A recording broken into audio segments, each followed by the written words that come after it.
மக்களே, போன வாரம் நான் ஒன்று சொல்லிட்டே இருந்தேன். போர் அங்க நடக்குது, அதனால பாதிப்பு நமக்கு இல்லை அப்படின்றது நம்ம நினைக்க கூடாது. அந்த போர் மூலியமா நமக்கான பாதிப்பும் வரப்போகுது அப்படின்றத நான் மென்ஷன் பண்ணிட்டு இருந்தேன்.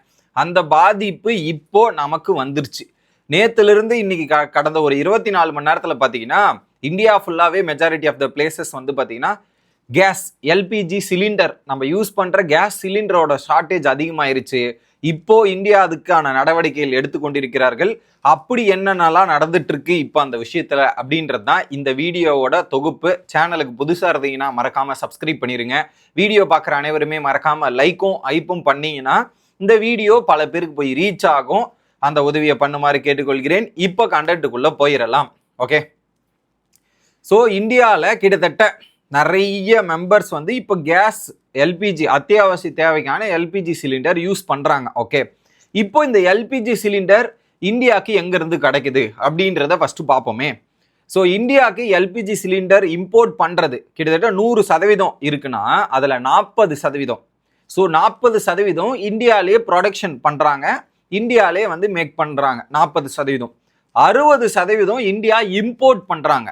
எப்படி 60 to 60 above 60 to 65% அந்த ரேஞ்சுக்குள்ள இம்போர்ட் பண்றாங்க. அதுவும் இம்போர்ட் பண்ற கண்ட்ரி எங்கெங்க அப்படின்றது பாத்தீங்கன்னா Qatar, UAE and Saudi Arabia. கிட்டத்தட்ட இந்த 3 கண்ட்ரி கிட்ட இருந்து தான் 90%, இந்தியாவோட 90% எல்பிஜியோட இம்போர்ட் இங்க தான் நடக்குது.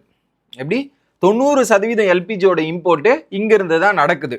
இப்போ அங்கிருந்து இம்போர்ட்ல இப்போ ஒரு பிரச்சனை ஆயிருக்குது. என்ன பிரச்சனை அப்படின்றது பாத்தீங்கன்னா இந்த 3 கண்ட்ரியும் இந்தியாவுக்கு சப்ளை பண்ணணும்னா அந்த ஆர்மோஸ் நீரிணை அந்த ஒரு வழியா தான் வரணும். இப்போ அந்த வழியா வர முடியாத ஒரு சுச்சுவேஷன், அந்த வழியா வரக்கூடாது, நாங்க வர விட மாட்டோம் அப்படின்ற ஒரு ஆர்டரை ஈரான் தரப்புல இருந்து போட்டிருக்காங்க. ஏன்னா ஈரான் பக்கத்துல இருக்கிற வழிதான் அது. ஆனா அது ஈரானுக்கு சொந்தமானது, ஈரான் பக்கத்துல இருக்குது, அதை அவங்க கண்ட்ரோல் எடுத்து ஸோ இந்த போர்ல என்னால் என்ன பாதிப்பு உருவாக்க முடியும் அப்படின்ற ஒரு பாதிப்பை அவங்க உருவாக்க ஆரம்பிச்சிருக்காங்க. ஸோ இப்போ ஒரு வழியா இந்தியன் கப்பல் அது வழியா போச்சுன்னா உடனே அவங்க அட்டாக் பண்ணி அந்த கப்பல் டேமேஜ் ஆச்சுன்னா அங்கே பிரச்சனை. ஸோ அதனால அதன் வழியா டிராவல் பண்ண முடியாத ஒரு பிரச்சனை ஏற்பட்டு இருக்கிறதால ஸோ நமக்கு மெஜாரிட்டி ஆஃப் த அந்த 90% அங்கிருந்து இம்போர்ட் ஆகுதுல இந்தியாவுக்கு, அது வர்றதுக்கான பாதிப்பு உருவாகிருக்கு. வேற வழியே இல்லை, ஏன்னா அந்த வழியா தான் வரணும். இப்போ அதுவே அங்கே லாக் பண்ணப்பட்டதால இங்கே ஷார்டேஜஸ் உருவாயிருது. ஏன்னா இப்போ ஒரு 10 நாளா இந்த போர் நடக்குதா, இது கிட்டத்தட்ட செகண்ட் வீக்கு. இந்த 10 நாள்ல இந்தியா கிட்ட ஸ்டாக்ஸ்ல இருந்த அமௌண்ட் எல்லாமே சிலிண்டர்ஸ் எல்லாம் போயிருச்சு. இப்போ சிலிண்டர்ஸ் இல்லாம ஷார்டேஜஸ் ஆக ஆரம்பிச்சிருக்கு. இதனால இப்போ என்ன பண்ணியிருக்காங்கன்னா இந்தியா சைட்ல இருந்து, இதுக்கு முன்னாடி நீங்க கேஸை புக் பண்ணியிருந்தீங்கன்னா ஒரு ஃபோனில் போயிட்டு ஒரு நம்பரை போடுவீங்க, அந்த ஃபோனை டயல் பண்ண உடனே அந்த மொழி தேர்ந்தெடுக்கணும், அதுக்கப்புறம் புக் பண்ணுவீங்க.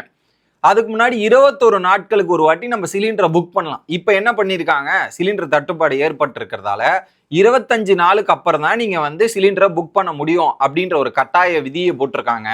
இதுல வீட்டுக்குள்ள இருக்கிற சிலிண்டரை வந்து பதுக்கி வைக்கக்கூடாது. நீங்க புக் பண்ணி பதுக்கி வச்சிட்டீங்கன்னா இப்போ ஷார்டேஜஸ் இருக்கிறது, அந்த சிலிண்டர் இன்னொருத்தருக்கு உபயோகப்படும் அப்படின்றதுக்காக அந்த சிலிண்டர் பதுக்கலையும், அதை தாண்டி சிலிண்டர் நிறைய பேர் வாங்கி இங்க விற்பாங்க எக்ஸ்ட்ரா அமௌண்ட்டுக்கு. இந்த மாதிரி வேலைகள்லாம் இது பண்ணணும் அப்படின்றதுக்காக இந்த ரூலை எடுத்துட்டு வந்திருக்காங்க. 25 நாள். இப்போ நீங்க போய் சிலிண்டரை புக் பண்ணணும் அப்படின்றதுக்கு அந்த நம்பரை டயல் பண்ணாலும் சிலிண்டர் உங்களால புக் பண்ண முடியுமான்னு தெரியுமா? நான் டயல் பண்ணி பார்த்தேன், அப்படி என்னதான் வருதுன்றதை நீங்களும் கேளுங்க. 24 hours Indian automated refill booking system. Press 1 for booking. மக்களே, இப்போ இது புக்கிங் பண்ற மாதிரி வந்திருக்குது. நான் காலைல ட்ரை பண்ணேன். காலைல இந்த இஷ்யூஸ்லாம் வரும்போது நான் ட்ரை பண்ணா அப்போ புக்கிங்கே ஏற்படல. அப்போ வந்து புக்கிங்கே கிடையாது, தற்காலம் நிறுத்தி வைக்கப்பட்டுள்ளது அப்படின்ற இன்ஃபர்மேஷன் தான் வந்தது. இப்போ நமக்கு புக்கிங் பண்ற ஆப்ஷன் வருது. பட் இன்னும் ஒரு சில ஏரியாஸ்ல இந்த சிலிண்டர் இல்லாத ஷார்டேஜஸ் அந்த ப்ராப்ளம் இருக்கு. அதில் குறிப்பா இப்போ இந்தியா என்ன பண்ணியிருக்காங்க அப்படின்னு பார்த்தீங்கன்னா, இந்த ஷார்டேஜஸால கமர்ஷியல் அண்ட் டொமஸ்டிக்னு இருக்கு. இப்போ நம்ம யூஸ் பண்றதுனா வீட்டுக்கு தேவையான சிலிண்டர், ரெட் கலர் சிலிண்டர், வீட்டுக்கு தேவையான சிலிண்டர். இதே நீங்க ஹோட்டல்ஸு, அதுக்கப்புறம் சில ஏரியா, இது சில எஜுகேஷன் இந்த மாதிரி யூஸ் பண்றதுக்கான சிலிண்டர் கமர்ஷியல் வேற, அது ப்ளூ கலர் சிலிண்டர் வரும். இப்போ இந்தியா என்ன பண்ணியிருக்காங்கன்னா, இப்போ கமர்ஷியல் சிலிண்டரோட ப்ரொடக்ஷன்லாம் கம்மி பண்ணிட்டு இந்த ப்ரொடக்ஷன் இன்க்ரீஸ் பண்ணியிருக்காங்க.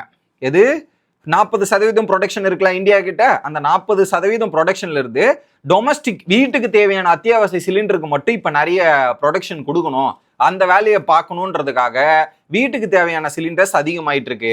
கமர்ஷியல், ஹோட்டல், எஜுகேஷன் இந்த மாதிரி நிறைய ப்ரொபோசஸ் இருக்கிற சிலிண்டர்ஸ் எல்லாமே ஷார்டேஜஸ் ஆகி இப்போ நிறைய ஹோட்டல்கள் இழுத்து மூடுற சுச்சுவேஷனை நம்ம கேள்விப்படுறோம். இந்தியா ஃபுல்லாவே மெஜாரிட்டி ஆஃப் த ஹோட்டல்ஸ் வந்து சிலிண்டர் ஷார்டேஜால அவங்களால வந்து உணவு சமைக்க முடியல, இது பண்ண முடியலன்ற மாதிரி நிறைய பிரச்சனைகள் ஃபேஸ் பண்ணிட்டு இருக்காங்க.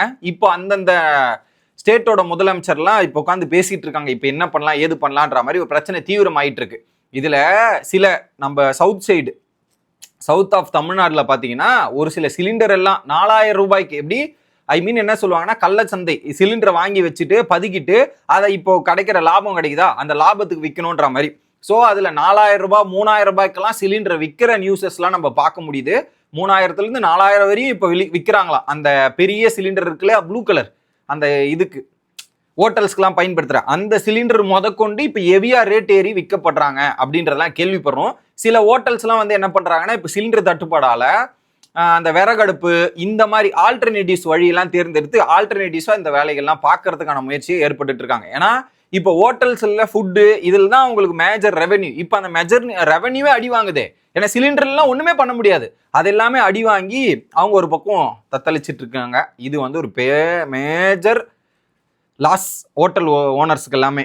இப்போ என்ன பண்ணியிருக்காங்க மத்திய அரசு, இந்த ஒரு ரூல்ஸை போட்டாங்களா, அடுத்து என்ன பண்ணியிருக்காங்கன்னா இப்போ சிலிண்டர்ஸ் எல்லாமே எஜுகேஷன் அண்ட் ஹாஸ்பிட்டலுக்கு தேவைப்படுது. ஃபர்ஸ்ட் வீட்டுக்கு, ரெண்டாவது எஜுகேஷன், ஹாஸ்டல், இந்த 3 ப்ரிஃபரன்ஸை ஃபர்ஸ்ட் கொடுப்போம் அப்படின்ற மாதிரி 3 இடத்துக்கு கொடுத்துட்டு இருக்காங்க.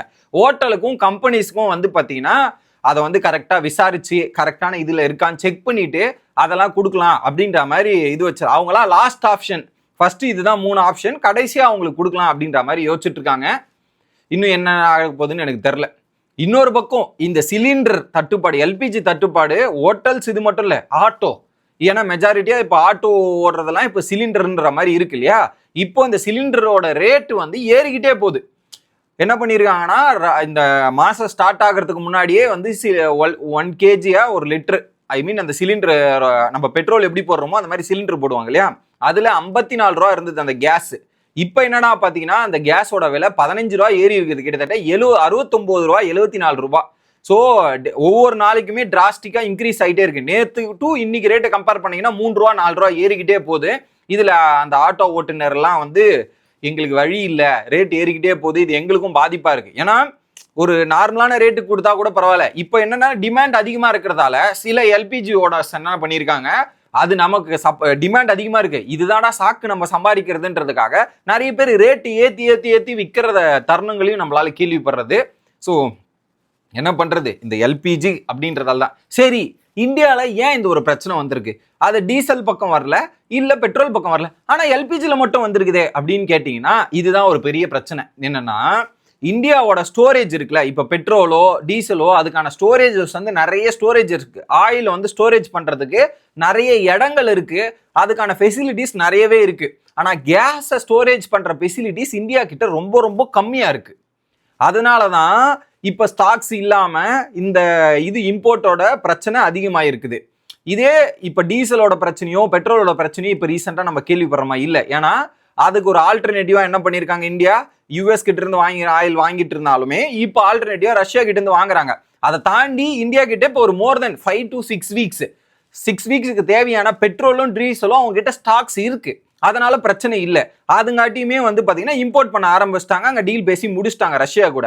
ஆனால் இங்கே எல்பிஜி அப்படின்றது கிடையாது. ஏன்னா மேஜர் ஸ்டேக் ஹோல்டர்ஸ்டே அங்கே வந்து மாட்டிக்கிட்டதால அவங்களால இப்போ ப்ரொடக்ஷனும் அந்த அளவுக்கு பண்ண முடியல, ஸ்டாக்கும் வாங்கி வைக்க முடியல. ஸ்டாக் வாங்கி வைக்கிறதுக்கு இடம் வேணும்ல, ஸ்டாக்கே வருதுன்னு வச்சுங்களேன், அதை நீங்க பதுக்கிறதுக்கான இடம் இருக்கணும்ல, அந்த பதுக்கிறதுக்கான ஸ்டோரேஜ் இடமுமே இந்தியாவில் கம்மியா இருக்குன்றது தெரியுது. ஆனா இங்க கன்சியூமிங் அதிகமா இருக்கு, ஸ்டோரேஜிங் ரொம்ப கம்மியா இருக்கிறது தான் ஒரு பெரிய ப்ராப்ளம்ன்றதே இப்பதான் அவங்களுக்கு தெரிஞ்சிருக்கு. இப்போ அடுத்த கட்ட நடவடிக்கை யோசிச்சுட்டு இருக்காங்க. இப்போ இந்தியா வந்து அடுத்து என்ன பண்ணலான்னு பார்த்தீங்கன்னா ப்ரொடக்ஷன் பண்ண ஆரம்பிச்சிருக்காங்க. எல்பிஜி அந்த டொமஸ்டிக் சிலிண்டர்ஸ் இருக்கு இல்லையா, அதை வந்து ஒரு 10% இன்க்ரீஸ் பண்ணியிருக்காங்க. நார்மல் ப்ரொடக்ஷனோட 1000 பண்றாங்கன்னா இப்போ 1100 அந்த மாதிரி எக்ஸ்ட்ரா பண்ற வேலைகள் ஆரம்பிச்சிருக்காங்க 10%. ஓகே, அந்த 10% இன்க்ரீஸ் ஆகிருக்குது. இன்னொரு பக்கம் இம்போர்ட் பண்றதுலையுமே யுஎஸ்ஏ தரப்புல இருந்தும் ஆப்பிரிக்கா தரப்புல இருந்து நிறைய இம்போர்ட் வாங்குறோம் அப்படின்ற ஒரு முயற்சியும் எடுத்திருக்காங்க. என்ன சொல்றதுன்னு தெரியல. இப்போ ஓவரால் கவுண்ட் பார்க்கணும்னா மெட்ரிக்கும் வேல்யூ சைடு பார்ப்போம். LPG production in India 6219 TMT and consumption எவ்வளோ கன்சியூம் பண்ணுறோம் அப்படின்னு பார்த்தீங்கன்னா 16200 டிஎம்டி கன்சியூம் பண்ணுறது. ஸோ 3 மடங்கு இருக்கு. ஆனால் இம்போர்ட் பண்ணுறது எவ்வளோனா 10731 டிஎம்டி. ஸோ அந்த 10739 டிஎம்டி அடி வாங்கினதால தான் இப்போ ஹோட்டல்களிலும் அதுக்கப்புறம் பார்த்தீங்கன்னா இந்த அத்தியாவசிய எல்பிஜி ஆட்டோன்ற மாதிரி இருக்குல்ல, அது எல்லாத்துக்குமே ப்ரொடக்ஷன் அடி வாங்கினதால தான் பெரிய பிரச்சனை. அதனால தான் இவ்வளோ பெரிய ஷார்ட்டேஜும் இவ்வளோ பெரிய விஷயங்கள்லாம் நடந்துட்டு இருக்கு. இதில் நிறைய பேர் வந்து பார்த்தீங்கன்னா எல்பிஜியை வச்சு பிஸ்னஸும் சைடில் வந்து அந்த கள்ளச்சந்தை இந்த மாதிரி சைடில் வந்து பிஸ்னஸ் வச்சு எவ்வளோ ப்ராஃபிட்டை சேர்த்துக்க முடியும் அப்படின்றதுக்காக நிறைய பேர் ப்ராஃபிட் வாங்குறதுக்கும் பார்க்க முடியுது. ஏன்னா அவங்களுக்கு டிமாண்ட் அதிகமாயிருச்சு. இப்போ ஹோட்டல்லாம் சமைக்கணும்னா கேஸ் தேவை கம்பல்சரி. இப்போ அந்த கேஸ் இல்லைன்னா நம்ம என்ன பண்ணுறதுன்றதுக்காக எக்ஸ்ட்ரா அமௌண்ட் கொடுத்து அவங்களும் வேணும். இது ஒரு நடந்துட்டு இருக்கு. இது போக போக இப்படி இருக்குன்னா இன்னும் பாருங்க, கேஸாலேயே இவ்வளோ பிரச்சனை நடந்துருச்சு. ஆல்ரெடி நிறைய ஹோட்டல்ஸ் க்ளோஸ் பண்ணிட்டு, நிறைய சென்னை முதற்கொண்டு நிறைய ஹோட்டல்ஸ் க்ளோஸ் பண்ணிட்டேன்ற தகவல் நீங்கள் நியூஸில் பார்த்துருப்பீங்க. அது இந்தியா ஃபுல்லாகவே இது நடந்துட்டு இருக்கு. குறிப்பாக வந்து பார்த்தீங்கன்னா கர்நாடகாலாம் பார்த்தீங்கன்னா மோர் தென் 3000 ஹோட்டல்ஸ் அந்த அளவுக்கு ஒரு ப்ராப்ளத்தில் இருக்குன்ற மாதிரி நிறைய விஷயங்கள் வந்துட்டு இருக்கு. அந்த கர்நாடகா சிஎம் எல்லாமே உட்காந்துக்கிட்டு மோடி அந்த சென்ட்ரல் கவர்மெண்ட் கிட்ட பேசிக்கிட்டு என்ன பண்ணலான்ற மாதிரி ஒவ்வொருத்தர் சிஎம்மும் பேசிட்டு இருக்காங்க. அந்த அளவுக்கு இஷ்யூ போயிட்டு இருக்கு. இது மட்டும் இதோட மட்டும் நிற்குமான்னு தெரில. இப்போ போர் முடிய போது அது முடிகிற இதுல இருக்குன்னு என்னதான் ட்ரம்ப் இன்டர்வியூ இதெல்லாம் சொல்லியிருந்தாலுமே இன்னொரு பக்கம் யோசிச்சு பாருங்க, டீசலோ பெட்ரோலோ இந்த ஒரு ஸ்டாக் இல்லைன்னா டீசலோட விலையும் பெட்ரோலோட விலையும் அதிகமாச்சுன்னா நமக்கு தேவையான அத்தியாவசிய பொருட்கள் அனைத்துமே ஏறிடும். இப்பயே பாருங்க, இப்போ இந்த ஷிப்மெண்ட் ஆகுது இல்லையா, அந்த ஷிப்மெண்ட்டோட காஸ்ட் இன்க்ரீஸ் ஆக ஆக நமக்கு எல்பிஜியோட காஸ்ட்டும் இன்க்ரீஸ் ஆகும், பெட்ரோலோட காஸ்ட்டுமே இன்க்ரீஸ் ஆகும். இங்கே இந்தியாவில் மட்டும் தான் பெட்ரோலோட காஸ்ட் இன்னும் மெயின்டைன் ஆகிட்டு இருக்கு. அதர் கண்ட்ரிஸ் ஃபாரின்லாம் பார்த்தீங்கன்னா பெட்ரோல் விலை 200 250 லிட்டர் வரையுமே போயிட்டு இருக்கு. ஸோ அந்த பெட்ரோல் டீசல் பாதிப்பு வராத வரையும் பிரச்சனை இல்லை. அது ஒரு பாதிப்பு வந்துருச்சுன்னா நமக்கு வாங்குற காய்கறி எல்லாமே ரேட் ஏறிடும். எல்லாத்துக்குமே ஒரு பிரச்சனை. ஏன்னா அவங்க போட்டு டீசல் விலை ஏறிச்சுன்னா அதில் டிரான்ஸ்போர்ட்டேஷன் நடக்குதுன்னா அப்போ அந்த டீசல் போடுற காசு எங்கேருந்து வாங்குவான்? அவன் எடுத்துன்னு அந்த டிரான்ஸ்போர்ட்டேஷன் போடுற பொருள் மேலே தான் அவன் எக்ஸ்ட்ரா அமௌண்ட்டை போடுவான். அதை வாங்கி விற்கிறவன் அந்த பொருளோட ரேட்டு அதிகமாக வாங்கி விற்கிறானா அவனுக்கும் லாபம் வரணுன்றதால இது ஏற ஒன் பை ஒன் பெட்ரோல் ஏற அங்கங்கன்னு எல்லாமே ஏறி நம்ம கையில் தான் வந்து முடியும். இதனால பாதிப்படைவது பொதுமக்கள் தான் அப்படின்றதுல மாற்றுக்கிறதே இல்லை. ஸோ நீங்கள் என்ன பண்ணுங்க, லிமிட்டடாக என்னென்னலாம் யூஸ் பண்ண முடியுமோ அதை யூஸ் பண்ணி கேஸை பார்த்து யூஸ் பண்ணிக்கங்க அப்படின்றது தான் சொல்ல முடியும். ஏன்னா அவ்வளோ தட்டுப்பாடு ஏற்பட்டுகிட்டே இருக்குது. பார்த்து இருங்க மக்களே. அடுத்த வீடியோவில் வந்து சந்திக்கிறேன். Bye guys.